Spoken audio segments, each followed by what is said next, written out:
take me back to my old days of kinder, where life is just plain simple. No stress or anything. Just a happy kid with a happy life. A book a day keeps the stress away. This book of mine has always been one of my favorites when the movie adaptation came out, but this is actually come to a thing. But in this video, we are discussing about the book, not the movie, because there are going to be a lot of differences about it. Like, the mayor's image is not that the same than the book that has. And also, they don't even have a lot of sons too, and daughters in the movie. So, fortunately, I don't have the actual book of this, but since there is internet, I only can browse in this laptop. So, let's begin with the story. Horton first made contact with this speck when he was just taking a nice warm bath in the pool. Then all of a sudden, he heard a scream, but there's no one there. But he finally saw it, but he can't believe it. It's a talking speck. He was concerned about this screaming in that small speck, so he put that speck in that lovely clover. Then a mother kangaroo walked in with her joey. They saw Horton taking care of that speck like it's a living thing.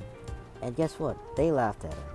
As Horton told them the speck more, the more they can't believe in him and mocked Horton. So the mother and the joey tried to drown the speck, and Horton ran away with the speck as he ran. As Horton protected the speck from danger, the barrel of monkeys saw him talking to the speck.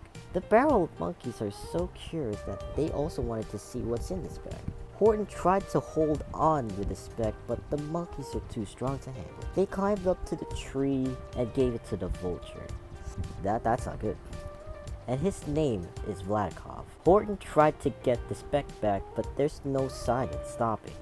Vladikov flew all night, and yet Horton never gave up and never got tired, until Vladikov found a great patch of flowers, covers 100 miles wide. And guess what he did?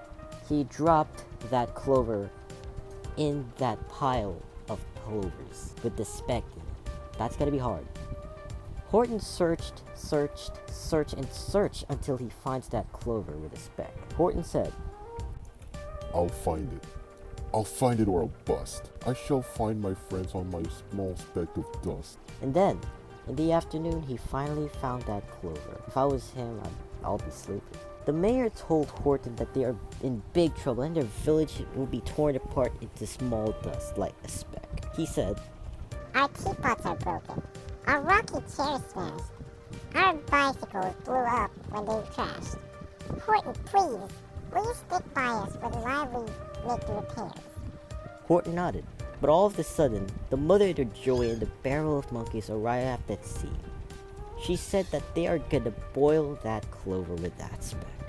The people in Whoville tried to yell as loud as they can, as the monkeys tried to get to Horton in the cage, while the mother kangaroo is going to drop that speck in that boiling pot. And finally, they finally stopped what they're doing, and they heard that speck loud as clear.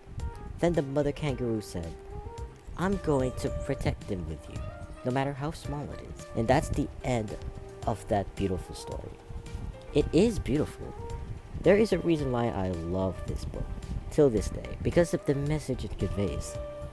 And the author itself is a genius in his own way.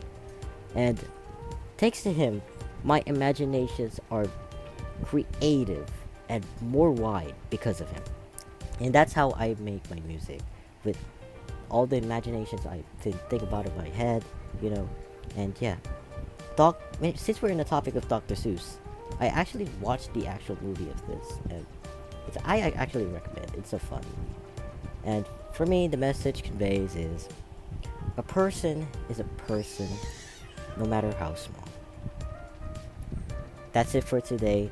Thank you so much for watching, and I'll see you in the next video.